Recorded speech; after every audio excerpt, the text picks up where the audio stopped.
Olá, no ar o Espaço Livre. Com tanta fartura nas festas de final de ano, fica difícil controlar a alimentação e muitas pessoas acabam exagerando. Mas será que existe uma maneira de se livrar desses excessos? Para responder essa recorrente pergunta nessa época do ano, nós recebemos agora a nutróloga Tatiana Reimão. Olá, Tatiana, seja muito bem-vinda ao programa. Oi, Felipe, obrigada. Agradeço novamente o convite que vocês fizeram. É um prazer para nós. Bom, Tatiana, então vamos começar por essa questão. Qual a melhor saída para tentar fugir, se livrar desses excessos de final de ano? É possível? Olha, é possível se você é uma pessoa que já tem bons hábitos alimentares ao longo do restante dos meses. Então, assim, se você é uma pessoa que se alimenta adequadamente, faz atividade física, tem bons hábitos alimentares, os excessos do final do ano não vão comprometer tanto assim a sua saúde. Agora, se você é uma pessoa que já tem uma alimentação ruim, um horário de sono ruim, vive estressado, é sedentário, eu acredito que nesse caso o excesso de final de ano vai sim prejudicar a sua saúde. Então a moderação é muito importante. Quer dizer, para quem já vem exagerando durante todo o ano, esse excesso do final do ano, ele tem um peso a mais. Ele tem porque você acaba tendo muitas festas, confraternização da empresa, os amigos que não se vêem há muito tempo se reúnem e tudo acaba terminando nos happy hours, nos barzinhos, nos petiscos. Então, essa parte, se você não tem uma alimentação adequada, você passa quase o mês todo de dezembro, das festas, se alimentando muito mal. Então aí chega janeiro, acho que a consciência pesa um pouco. É, porque no final das contas a gente pensa que é só ali no Natal, no Ano Novo, mas não, né? Já começa desde o começo do mês de dezembro. Desde o início do mês de dezembro. Aí tem já festas, já acaba juntando tudo com férias. E aí... Férias escolares, as crianças, vai para hotel fazenda, vai para a praia e acaba consumindo muita fritura, muita comida pesada.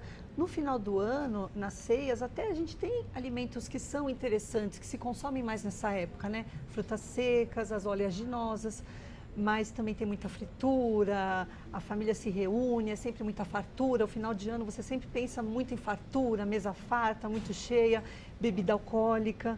Você acaba não se hidratando tanto, o verão é uma época de mais calor, então se bebe mais álcool, não se toma tanta água, tudo isso vai prejudicar, né? Depois o corpo vai pagar esse preço. Quer dizer, as bebidas alcoólicas também é uma questão que acaba contribuindo muito para esse excesso de peso. Claro. E, né, para esse... Sim, a gente mora num país tropical, o nosso verão faz muito calor, tudo está aliado a tomar uma cerveja, a tomar um champanhe. E são bebidas que são calóricas e em excesso vão fazer mal. Agora, Tatiana, não chega a ser, tem algum perigo? A pessoa tem um ano inteiro desregrado, aí de repente está chegando o verão, ela vai para academia, tenta se alimentar melhor, tem até uma diferença ali, perde uma quantidade grande de peso, depois engorda de novo. Isso também não pode ser prejudicial para a saúde? Na verdade, a gente tem que entender o que é perder peso. Perder peso é perder gordura ou perder massa magra. Perder peso é um parâmetro muito subjetivo. Então a gente tem que entender na perda de peso que o que a gente almeja é perder gordura e manutenção da musculatura. Se possível, ganhar musculatura. Então, se isso acontece nessas dietas malucas, né? Então eu vou chegar no final do ano e eu quero ingerir mais álcool, quero comer mais fritura, então agora eu vou fazer a dieta da lua, a dieta do sangue, do tipo sanguíneo, a dieta das proteínas, com certeza pode trazer muitos malefícios. Até porque normalmente quem faz esse tipo de dieta não está sendo acompanhado por um nutricionista, por um médico, ele não está tendo uma adequação dessa alimentação. Muitas vezes ele vai fazer isso da cabeça dele e isso pode trazer carências de minerais, de nutrientes. Aí chega no final do ano, além dessas carências que ele se submeteu, ele vai comer mal, vai dormir pouco, vai beber mais. Então, tem sim um grande risco. É bom que se diga, né? Porque sempre, ainda mais no final de ano, aparecem essas dietas malucas, cada vez com um nome diferente, da lua, como você citou. Isso não faz bem para a saúde, não tem nada comprovado de que isso... Essas com certeza não. A gente hoje tem algumas... eu vou usar o termo dieta, mas eu quero deixar claro que o importante é que cada paciente tenha uma alimentação adequada para ele. Então, a individualidade bioquímica que a gente fala, montar uma dieta para você, Felipe, é diferente para o Zezinho, é diferente para o Guinho. Não existe uma dieta única que universalmente vai ser boa para todos. Porque se isso fosse verdade, não existiríamos pessoas obesas no mundo. Se houvesse uma dieta que realmente salvasse a tudo e a todos. Então, essas dietas muito restritivas, que o paciente faz sem acompanhamento, vai levar sim algum prejuízo, alguma carência de nutriente, o paciente não vai se sentir bem, pode evoluir com uma anemia, mulheres com unhas quebradiças, desânimo, queda de cabelo. Então, assim, o paciente quer sim ter uma alimentação adequada, não quer perder esse ritmo mesmo no final do ano, isso é possível, mas contanto que seja feito com um acompanhamento médico nutricional.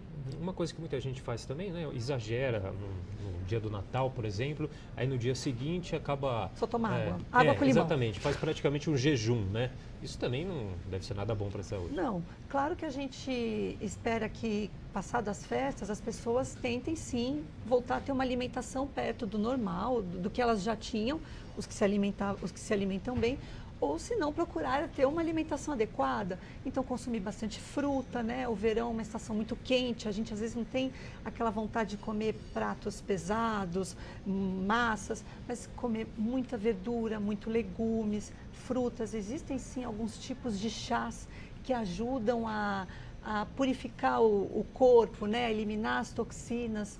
Então isso a gente pode e deve orientar o paciente a estar fazendo, consumir água de coco, por exemplo. Agora, as comidas dessa época do ano normalmente são mais calóricas, né? Mas há algum jeito de preparar a ceia de Natal, a ceia de Ano Novo, de uma maneira que seja um pouco menos prejudicial? Olha, eu acredito que sim. Por exemplo, você vai fazer um arroz. Por que não fazer um arroz com quinoa e com castanhas? Nessa época a gente tem o maior consumo das castanhas. Você vai fazer, por exemplo, uma farofa. Por que não substituir a farinha branca por um farelo de aveia ou misturar, não colocar tanto bacon, calabresa, colocar mais frutas secas, pode ser damasco, uva passas, ingerir bastante líquido, ingerir mais sucos, água de coco, preferir carnes mais magras, por exemplo, um lombo, o bacalhau, do que comer pernil, que acaba sendo uma carne com mais gordura. Então, eu acho que dá sim para fazer umas trocas mais inteligentes, mas a palavra principal é a moderação. Eu não vejo um grande problema em você, na ceia de Natal, comer alimentos que vão sair da sua rotina. O problema são todos os outros dias do ano que, eventualmente, você não vinha se alimentando bem.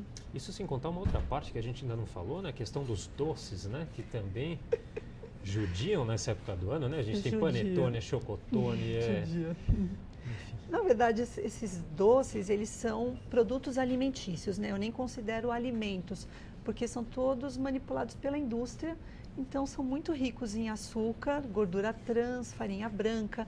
Existem no mercado opções melhores, se a pessoa quiser comer um panetone, um chocotone, hoje a gente tem, existem também receitas na internet com sobremesas mais funcionais, que a gente fala, utilizando ingredientes de melhor qualidade.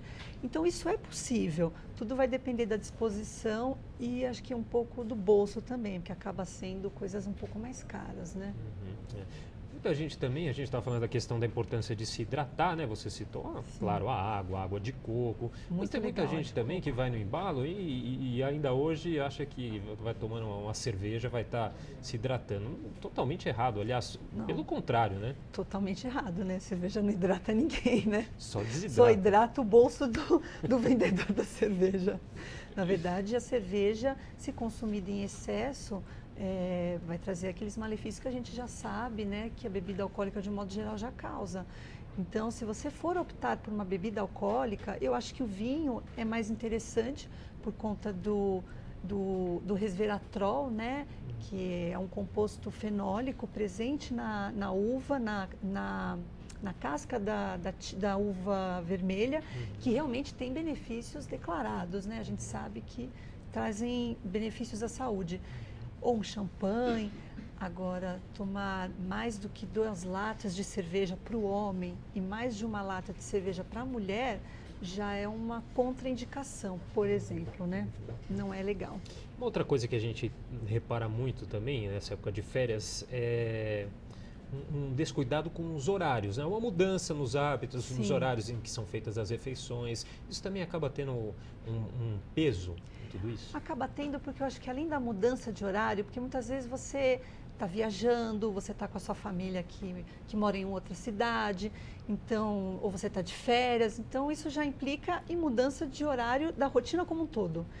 E eu acho que predispõe muito a gente acabar não se alimentando tão bem.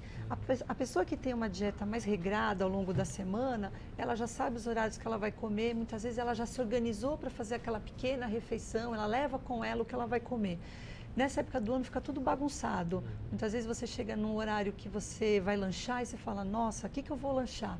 Essa pergunta é mortal. Se você já não pensou, se você já não anteveu aquela situação, a chance de você lanchar uma coisa não tão saudável é muito grande. Então, mexer na nossa rotina como um todo, e isso inclui a rotina alimentar, é uma coisa que acaba piorando nessa época do ano. Então, bagunça mais, existe sim uma chance da gente comer alimentos não tão adequados. E a preocupação que você deve ter com as crianças, né? Criançada agora também de férias. Quais são os principais erros, né, que os pais cometem no cuidado com a alimentação das crianças nessa época do ano? Olha, Felipe, infelizmente hoje está se cometendo um erro com a alimentação das crianças, não só nessa época do ano, como nos 12 meses do ano, né? A gente sabe que hoje as crianças estão cada vez mais obesas.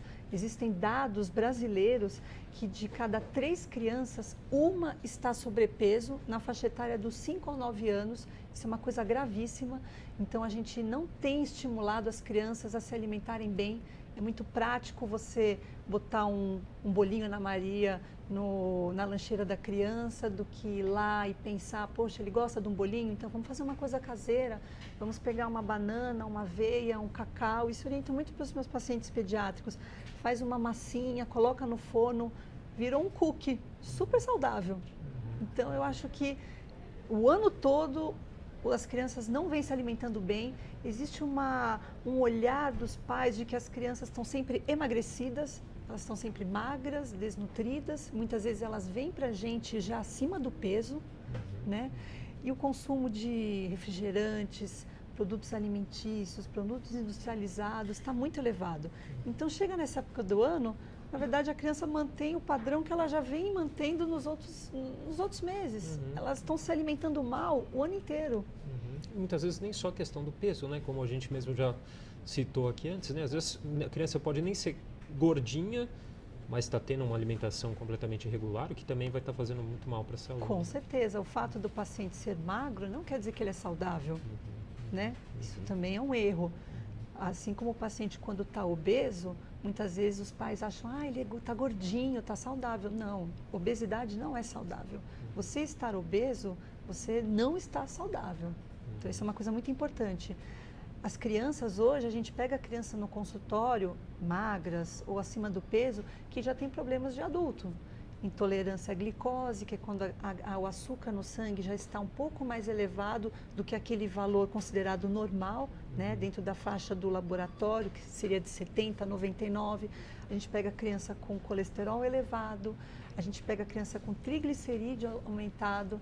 Tem crianças até com gordura no fígado que a gente pega no consultório. Então, assim, eu acho que precisa haver um momento de reflexão para a gente entender o que está acontecendo e o que a gente está deixando de fazer, que essas crianças estão cada vez tendo doença de adulto.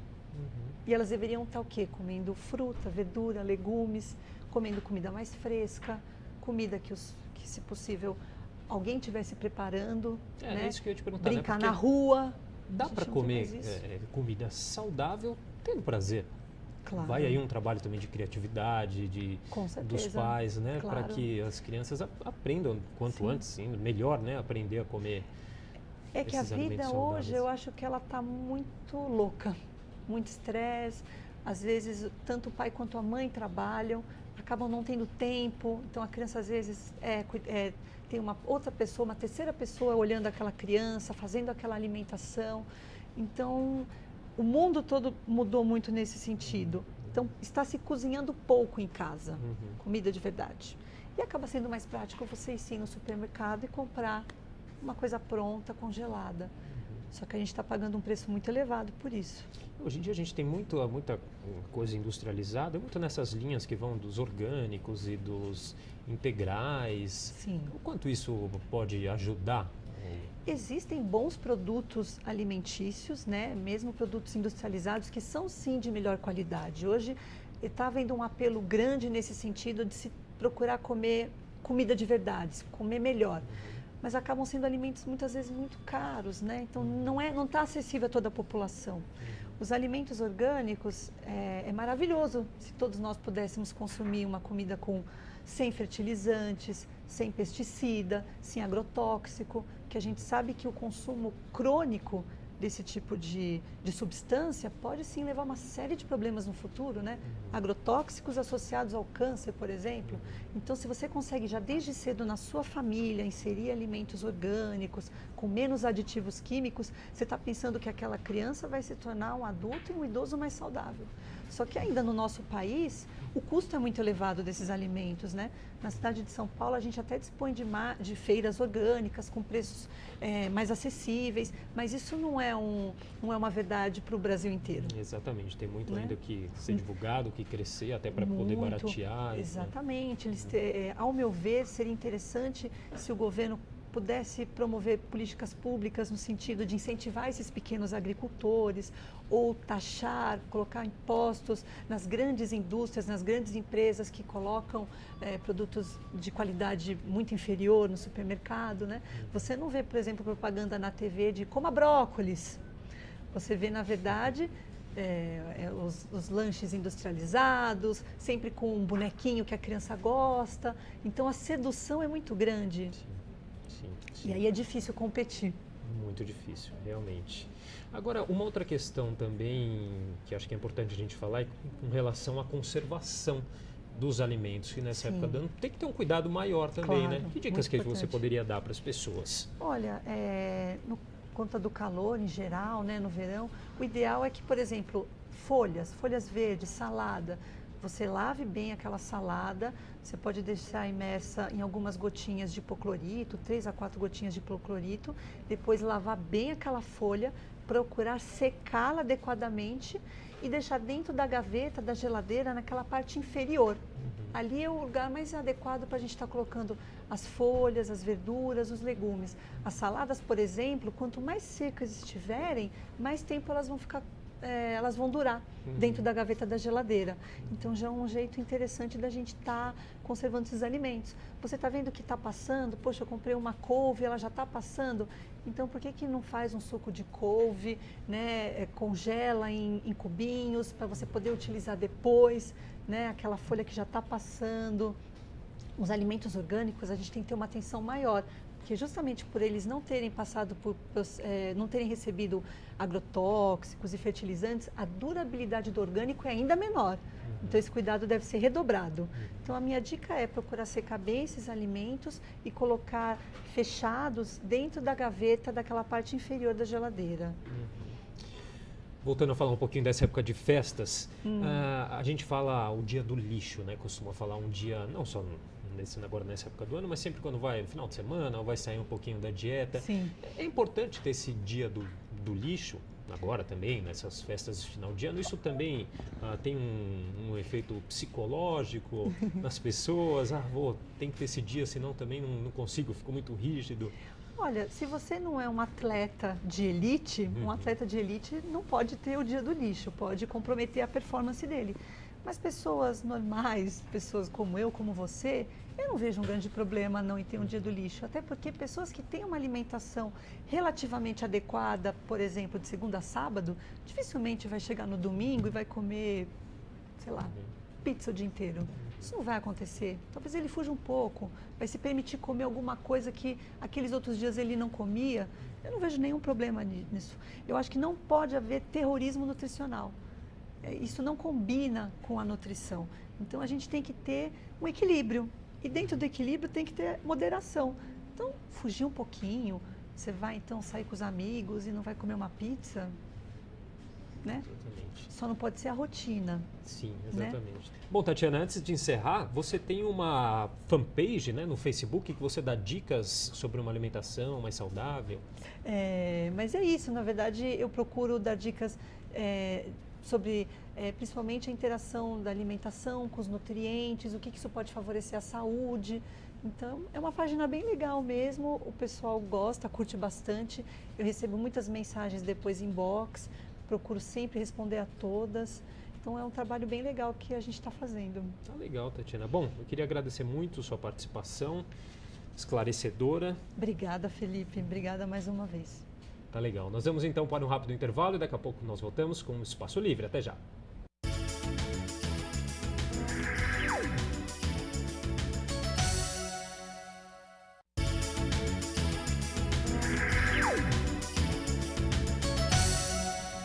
Estamos de volta com o Espaço Livre e agora nós vamos falar sobre a importância de dormir bem.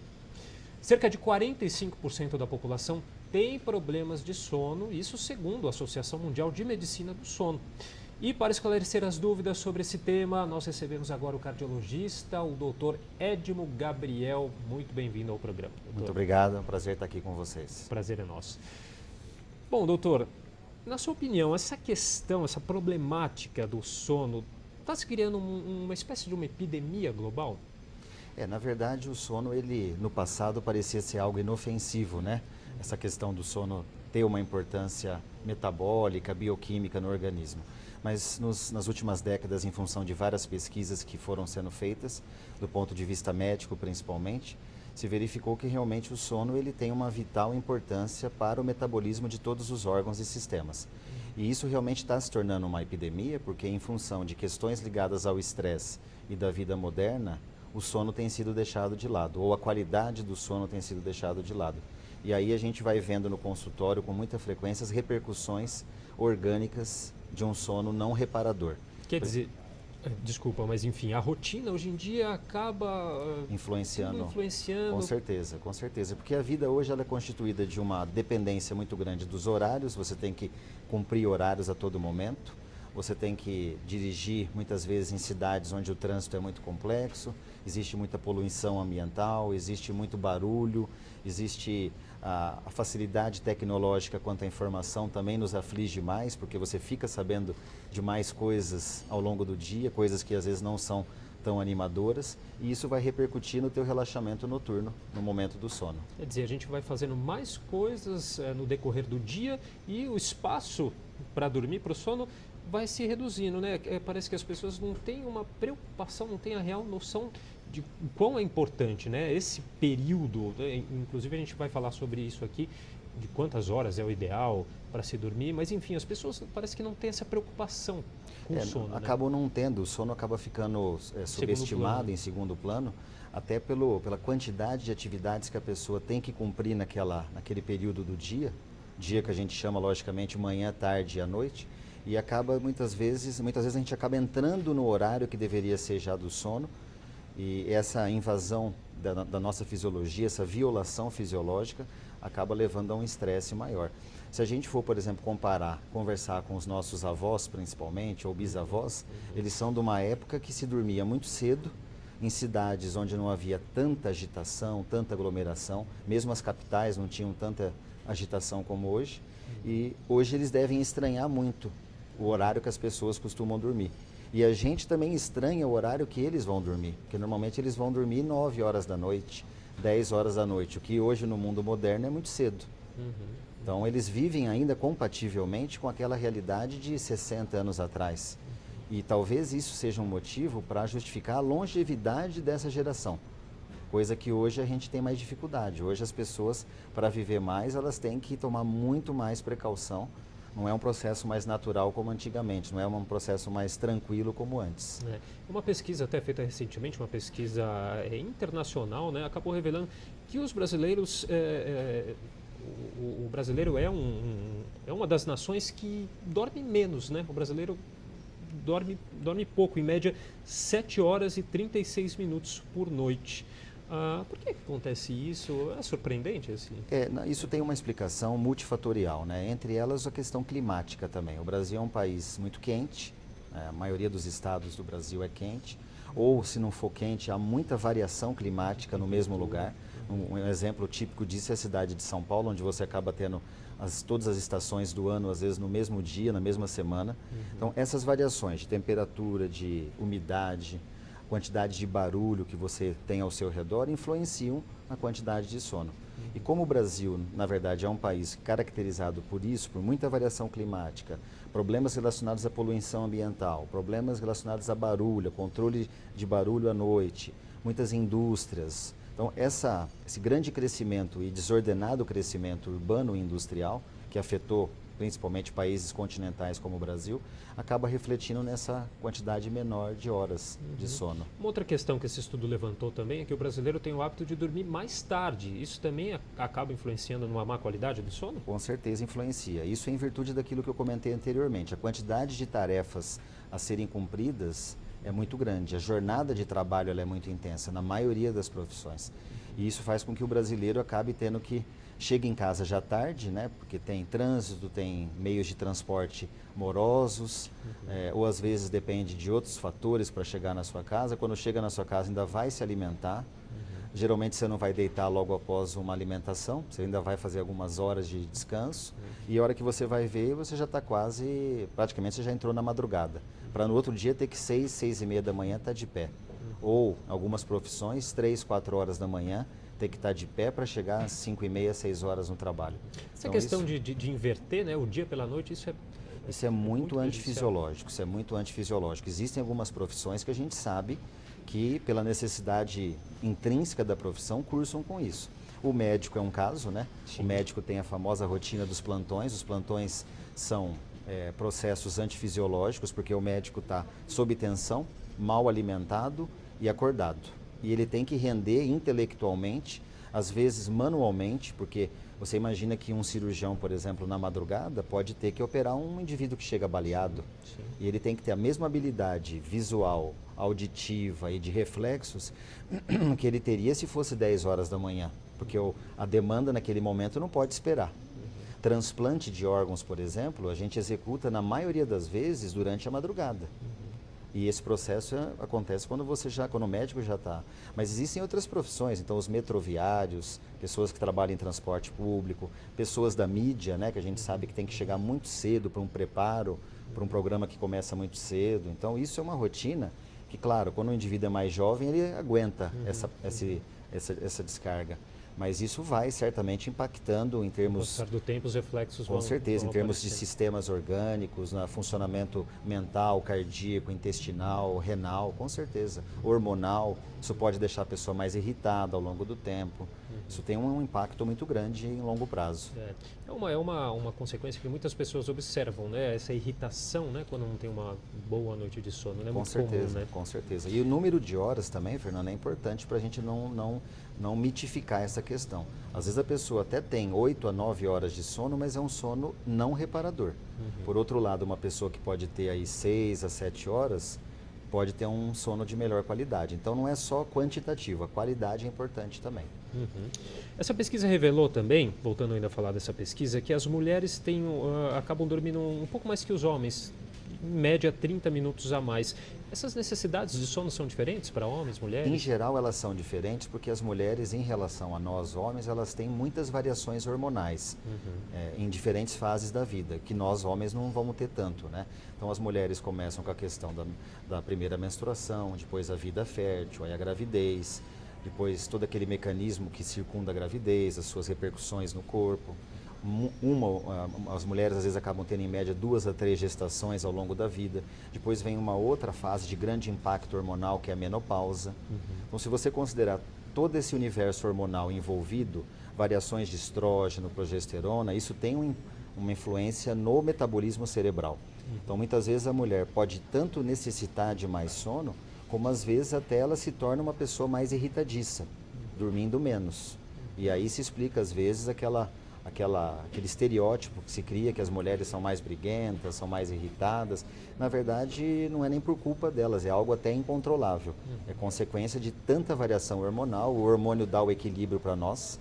Então, se você tem muita variação hormonal, você fica instável mesmo. E aí o sono às vezes também é uma repercussão negativa dessa variação hormonal e somando tudo, né? Muitas variações hormonais, um sono curto, um sono muito desgastante, tipo muitos pensamentos ruins, isso pode levar a um desgaste maior e a irritabilidade mais frequente.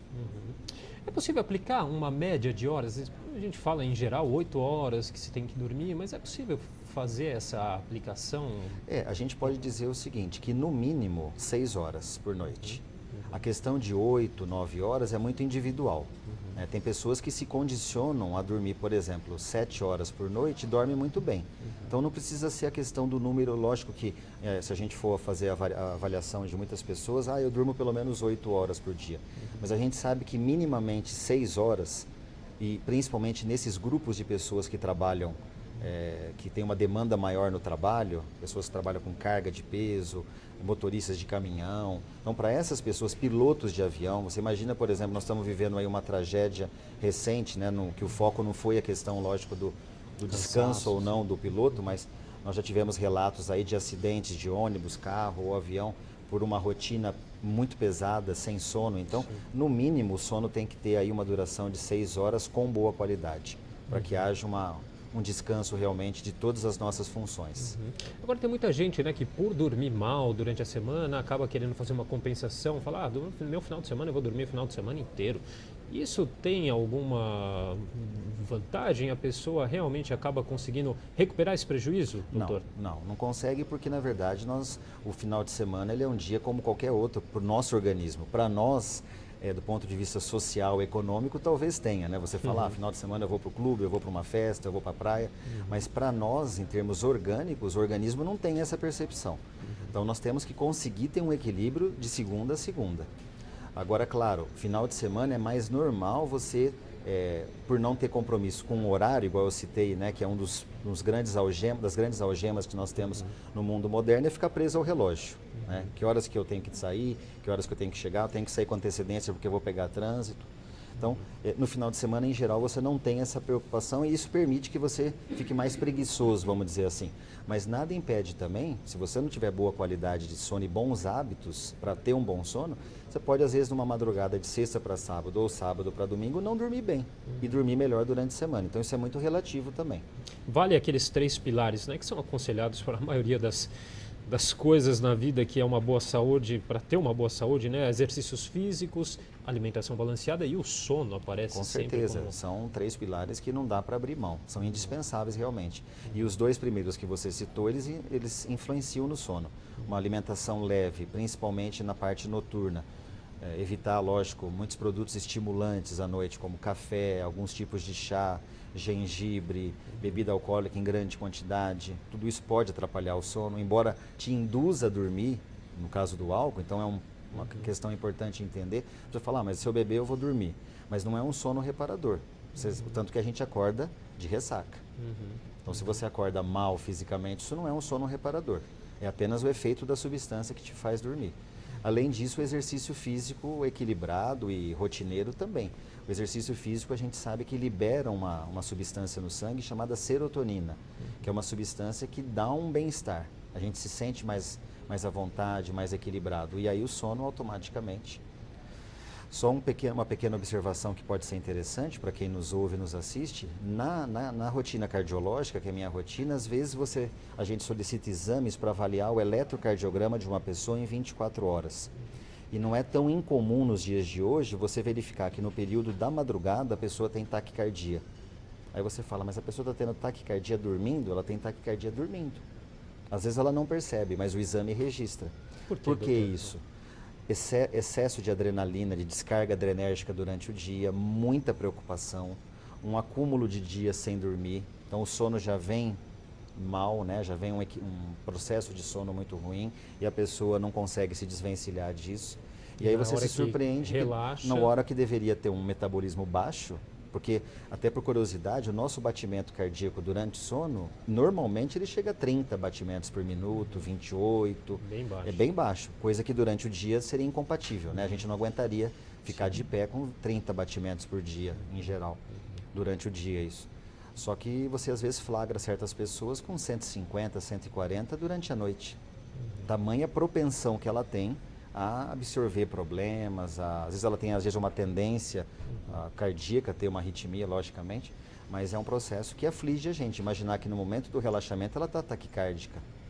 E algumas pessoas acordam durante a noite com esse mal-estar por causa disso. Já entrando nessa questão, que é a questão específica, especialidade do senhor, queria falar um pouquinho mais dessa relação do sono com essas doenças cardiovasculares. Tem uma existe uma relação estreita, direta. O sono não reparador é um dos mecanismos mais importantes de estresse orgânico. E estresse orgânico a gente deve entender como um conjunto de substâncias hormonais que são liberadas na nossa circulação quando nós estamos estressados e que nos deixam taquicárdicos, nos deixam desconfortáveis, irritados, sudoreicos. Começamos a ter dor de estômago naquele momento. Agora você imagina a permanência desses sintomas durante muitas horas e o coração sendo hiperestimulado por essas substâncias. Aí o coração começa a ter que trabalhar com uma pressão arterial maior, aí a pessoa tem crise hipertensiva várias vezes ao dia, batimentos cardíacos acelerados o dia todo, então é aquela sensação de que o coração vai pular pela boca o tempo todo, dores no peito, sudorese excessiva, dor de estômago. Isso ao longo do tempo vai sobrecarregando a função do coração e aí não seria nenhuma surpresa a pessoa procurar o cardiologista tendo sintomas de iminência de um infarto, de um derrame cerebral. Doutor, o ronco, né? Muita gente tem esse problema. Isso atrapalha o sono também? Roncar atrapalha o sono? Atrapalha. Acho que hoje, com os recursos que nós temos do ponto de vista de diagnóstico e de terapêutica médica, a pessoa que tem aquele hábito contínuo de roncar, ele deveria pelo menos fazer uma avaliação para ver se não tem algo na estrutura da face dele, em termos de nariz, de boca, que corrobore para esse ronco. Por quê? Às vezes uma obstrução na região do nariz, na região da garganta, em termos de fluxo aéreo, pode levar a gerar esse som mais acentuado. E o ronco em si, além do incômodo para companheiro ou para companheira, ou mesmo para o descanso da pessoa, que fica tendo aqueles sobressaltos constantes, acorda assustado, a chamada apneia do sono, que faz a pessoa acordar assustada, cheia de sobressalto. Hoje nós temos na rotina cardiológica muitos pacientes que se tornam hipertensos em função de uma apneia obstrutiva, que gera o ronco.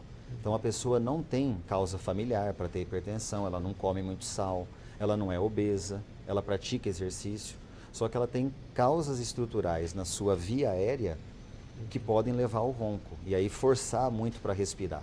E o coração acaba tendo que trabalhar mais para respirar com mais facilidade. E aí a pressão sobe. Então muitas vezes a gente também pode usar um outro exame e registrar na madrugada picos hipertensivos, o que também não deveria acontecer. Se você está relaxando, por que você vai estar taquicárdico e hipertenso? Agora, doutor, hoje em dia, né, com uma gama muito grande de remédios para tudo quanto é tipo de problema, muita gente também recorre a remédios para dormir, né? Quanto isso pode ser prejudicial? Veja, primeiro usar esses remédios tem que ser somente sob orientação médica, né?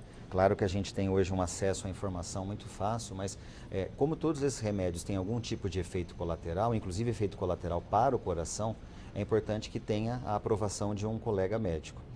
Uma vez o cardiologista autorizando, ou o clínico, ou o neurologista liberando o uso dessa medicação, o importante é acompanhar, porque o que acontece? Essas medicações elas vão ter de alguma forma algum efeito colateral.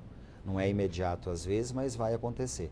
Você acompanhando corretamente, então a cada 3 a 6 meses fazendo um retorno no seu médico, você consegue detectar ou dizer para o seu médico, olha, eu estou começando a sentir, por exemplo, uma alteração de memória que eu não tinha, estou começando a sentir uma alteração de tontura, de equilíbrio que eu não tinha, será que pode estar relacionado ou não?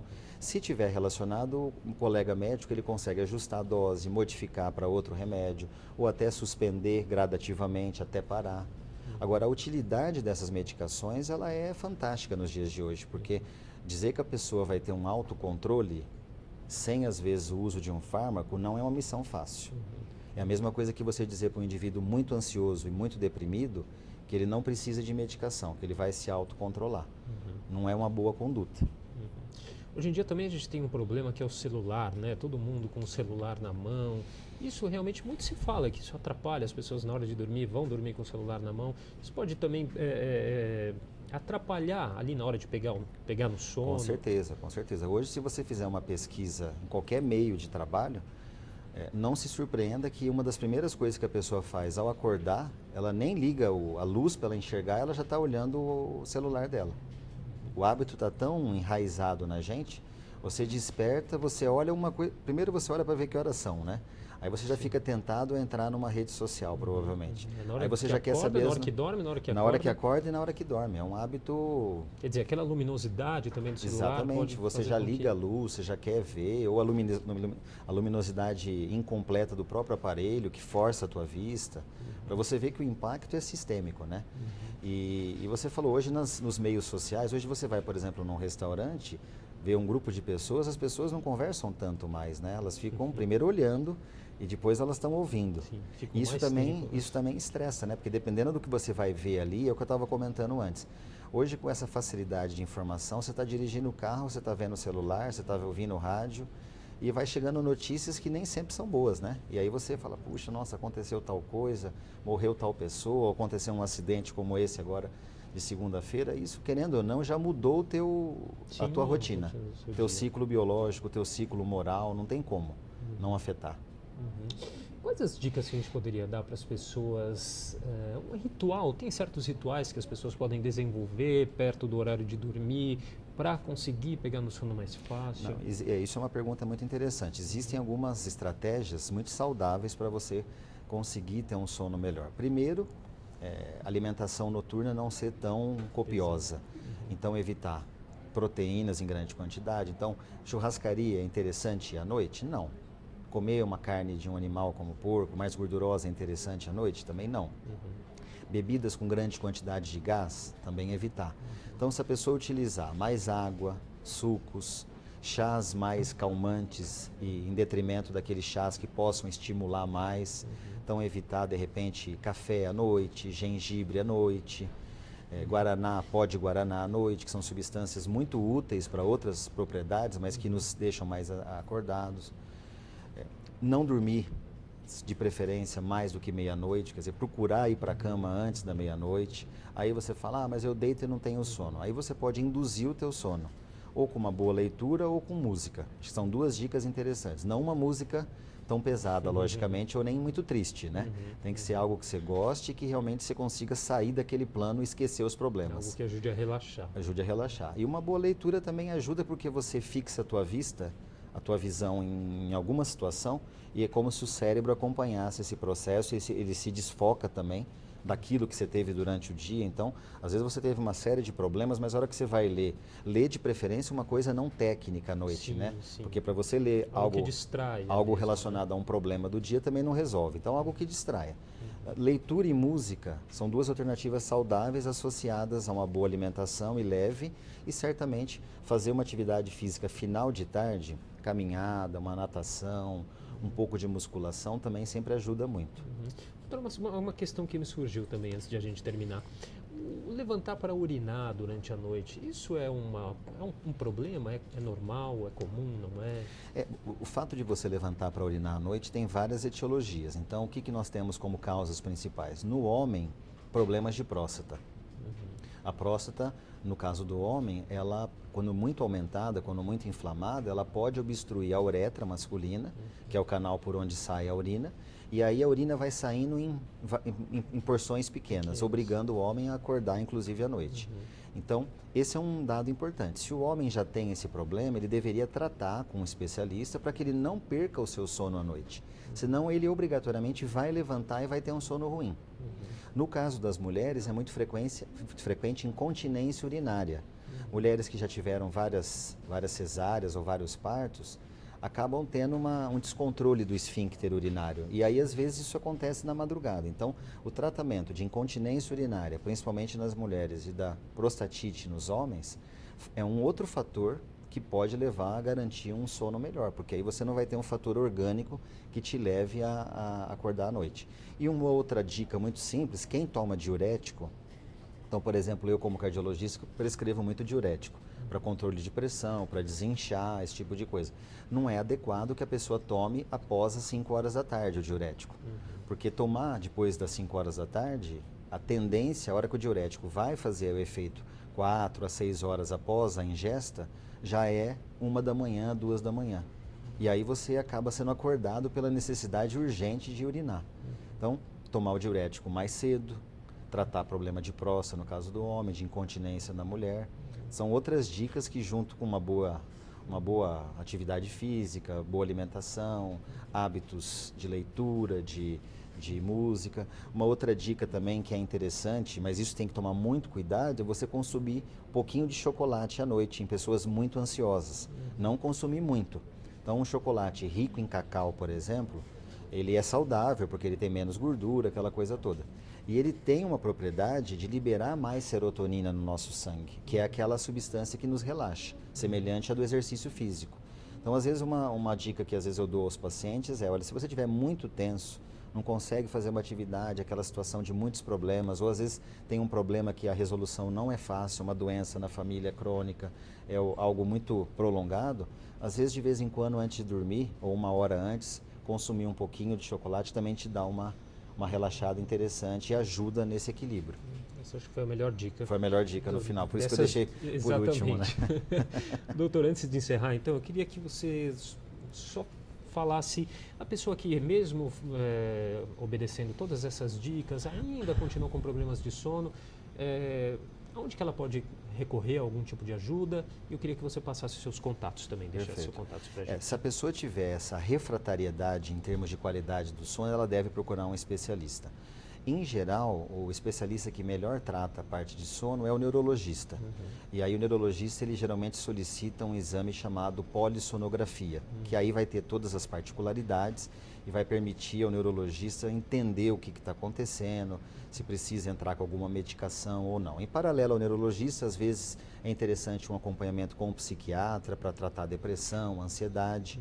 Se for um caso aí especificamente próstata e incontinência urinária, recorrer ao colega urologista, causas, né? Quer dizer, você tem que ter uma atuação multidisciplinar, avaliar o que está acontecendo, se é um problema realmente emocional ou mais orgânico e partir para o tratamento dessa causa. Não ficar deixando esse processo se estender muito, porque, como eu falei, isso tem uma repercussão orgânica. Parece que não, mas isso tem uma repercussão. A gente envelhece mais rápido e os órgãos envelhecem mais rápido se você tiver um sono não reparador durante muito tempo. Ok. Seus contatos para a gente, Meus contatos, eu vou deixar meu site, que é www.drgabrielcardio.com.br. Estou à disposição pelo site para esclarecer dúvidas, tem um canal de dúvidas. Ok, muito obrigado pela entrevista. Obrigado, estou à disposição para voltar outras vezes quando necessário. E o programa de hoje fica por aqui, até a próxima semana. TV Câmara São Paulo, informação para a cidadania.